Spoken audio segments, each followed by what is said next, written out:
బాగుంది. కిచ్చా సుదీప్ గారు acting performance ఇరగదీశారు. ఏ మాత్రం ఎక్కడ తగ్గలేదు. థియేటర్ లో ఉన్నప్పుడు పూనకాల పైన చెప్పాలంటే నిజంగా కిచ్చా సుదీప్ గారు పొరపాటున కన్నడ ఇండస్ట్రీలో పుట్టారు కానీ మన తెలుగు ఫిల్మ్ ఇండస్ట్రీలో పుడితే ఇంకా తెలుగు ఫిల్మ్ ఇండస్ట్రీ ఎక్కడికి వెళ్ళిపోతుంది అయ్యా. అటువంటి అంత పెర్ఫార్మెన్స్ బాగుందన్నమాట. ప్రతి ఒక్క సీను విజువల్స్ హైలైట్, ప్రతి ఒక్కటి పీక్స్. అసలు స్క్రీన్ ప్లే బాగుంది, డైరెక్షన్ బాగుంది. అంతా వన్ మ్యాన్ ఏంటంటే సింగిల్ టేక్ ఆర్టిస్ట్ లాగా నిజంగా పెర్ఫార్మెన్స్ ఇరగదీశారు. అంటే పొలిటికల్ బ్యాక్గ్రౌండ్, మొత్తం పొలిటికల్ బ్యాక్గ్రౌండ్ భయ్య. సినిమా స్టార్ట్ అవుద్ది, మళ్ళీ ఎండ్ అవుతూ ఉంటుంది. మధ్యలో అంతా సస్పెన్స్ థ్రిల్లింగ్ ఉంటుంది భయ్య. మొత్తం అంతా చేసింగ్ భయ్య. ఒక రివెంజ్ బేస్డ్ స్టోరీ అనమాట. సో సినిమా ఇది ఏంటంటే ప్రతి ఒక్కరికి హైలైట్. ఇంకా సో ప్రతి ఒక్కరు రండి, సినిమాని చూడండి. నిజంగా కిచ్చా సుదీప్ గారి పెర్ఫార్మెన్స్ మ్యాక్స్ తో మాట్లాడేటప్పుడు మాక్సిమం సైలెన్స్ ఉండాలని చెప్పి డైలాగ్ కూడా ఉంది. సో ప్రతి ఒక్క సీను విజువల్ అదిరిపోయింది. సో ఎవరు మిస్ అవ్వద్దు సినిమా. ఆయన పెర్ఫార్మెన్స్ మీకు అదే చెప్తాను కదా, అటువంటి ఆయన పొరపాటున కన్నడలో పుట్టారు కానీ తెలుగు ఫిల్మ్ ఇండస్ట్రీలో పుడితే తెలుగు ఫిల్మ్ ఇండస్ట్రీ ఇంకో రేంజ్కి వెళ్తుంది. అది ఆయన స్టామినా మాత్రం డెఫినెట్లీ అండి. అంటే కేజీఎఫ్ కాంతార్ అంటే అది డిఫరెంట్ ఎలివేషన్స్. సో ఇది ఒక డిఫరెంట్ ప్యాటర్న్ అనమాట. ఈ ప్యాటర్న్ దగ్గర తీశారు. సో ఎవరు మిస్ అవ్వద్దు సినిమా, ప్రతి ఒక్కరు చూడండి. ఆ మార్టిన్ వేరన్నా, మార్టిన్ మించిన సినిమా ఇది. మార్టిన్ దీన్ని కంపేర్ చేయొద్దు, అర్థమైందా? యూఐ వేరండి. ఉపేంద్ర గారు మొన్న మీకు చెప్పినాను, హైదరాబాద్ ఫ్యాన్స్ హౌస్ ఉపేంద్ర గారు ఫ్యాన్స్ హౌస్ ప్రెసిడెంట్ నేను. అటువంటిది మీరు ఉపేంద్ర గారి గురించి అడుగుతున్నారు. ఈ రోజు సుదీప్ గారు చూసారు, వైజాగ్ లో కూడా రిజిస్ట్రేషన్ చేసుకోబోతున్నారు. వైజాగ్ ఫ్యాన్స్ హౌస్ ప్రెసిడెంట్ ఎవరన్నా అంటే కిచ్చా సుదీప్ కి నేనని చెప్పుకుంటాను మళ్ళీ, అర్థమైందా? అంటే అదేంటో కన్నడ సినిమాలు కూడా మంచి ఫ్యానిజం బాగా పెరిగిపోయింది. సో దాని తగ్గట్టే పుష్ప మళ్ళీ అడిగి వస్తారు. పుష్ప వేరు, ఇది వేరు.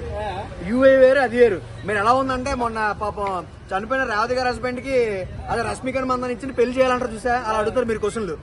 అది ఎంత న్యాయం ఉంది, ఇది అంత అన్యాయం ఉంది. సో దానికి దీన్ని కంపేర్ చేయొద్దండి. అది వేరు, ఇది వేరు. సో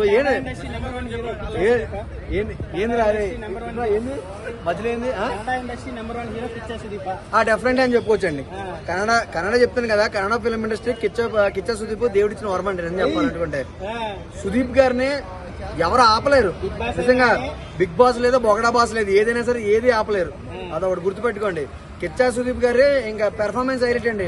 నాకు తెలిసి సినిమా హిట్ అయిపోయింది కాబట్టి ఈ రోజు రాత్రి నుంచి ఇప్పటి నుంచే బంచికలు మొదలెడతారండి ఆయన. అది సో సినిమా అంత బాగుంది, సూపర్. 2000 కోట్లు కొట్టాలని నేను మాట ఇవ్వలేను కానీ ఖచ్చితంగా రీసెంట్ సినిమాలు ఏదైతే కన్నడ సినిమానో వాటిని బీట్ చేయొచ్చు. అంటే థియేటర్ కూడా చూశాను, సగం వరకు ఫిల్ అయిన ఉన్నాయి, ఇంకో సగం రాలేదు. ఖచ్చితంగా తీసుకొచ్చాను నేషనల్ అవార్డు.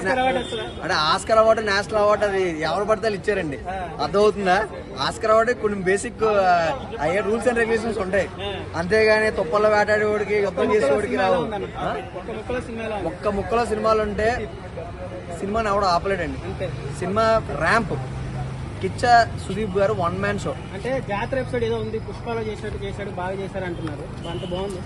పుష్పాలో చేసినట్టు చేస్తుంటే ఈ పాటి కిచ్చా సుదీప్ గారు కూడా జైల్లో ఉందండి. అది వేరు, ఇది వేరు. అదేమైంది, ఆ జాతర సీన్లు వేరు, ఈ జాతర సీన్లు వేరు. ఆ జాతర పెద్దది. పుష్పాలో అల్లు అర్జున్ గారు చేసిన పెద్ద పెర్ఫార్మెన్స్, ఇందులో ఉన్న షార్ట్ అండ్ స్వీట్ అనమాట. సో దానికి దీనికి కంపేర్ చేయొద్దు. ఏ సినిమా ఆ సినిమానే. హిట్ అవుతుంది బ్రహ్మాండంగా. ఆల్రెడీ హిట్ అయిపోయిందని మీరు చెప్తుంటే మళ్ళీ తెలుగులో హిట్ అవుతుందండి. ఇదేం క్వశ్చన్ అండి అసలు? మీ మీడియా వాళ్ళు ఎందుకు వస్తారు నాకు అర్థం కాకడతాను. మమ్మల్ని టార్చర్ చేస్తూ ఉంటారు. ఉన్నాయి తీసుకోండి, లేని ఎందుకు ఎక్స్ట్రా మీరు రాసుకుంటారు నాకు అర్థం కాకడతాను. సినిమా చాలా బాగుంది. మళ్ళీ చెప్తాను, కిచ్చా సుదీప్ గారు ఈ రోజు నుంచి ఇప్పటి నుంచి యుద్ధం మొదలెడతారు. చూస్తా ఉన్నాడు. One man show. Out of 5 ఖచ్చితంగా 4.9 ఇస్తాను. అది 1%. ఎందుకంటే హీరోయిన్ మిస్ అయింది అయ్యా. సినిమాలో కొంచెం రొమాన్స్ మిస్ అయింది. ఈ రోజుల్లో ఇలా చెప్పండి, ఇలాంటి యూత్ అందరూ రొమాన్స్ లో కోరుకుంటున్నారు కానీ సినిమాలో ఓన్లీ ఫుల్ యాక్షన్ మాత్రం ఉన్నాయి. అయినప్పటికీ ఒక హీరోయిన్ కూడా లేకుండా సినిమా తీశారంటే అది నిజంగా బుర్రపడని చెప్పొచ్చు నిజంగా. So thank you.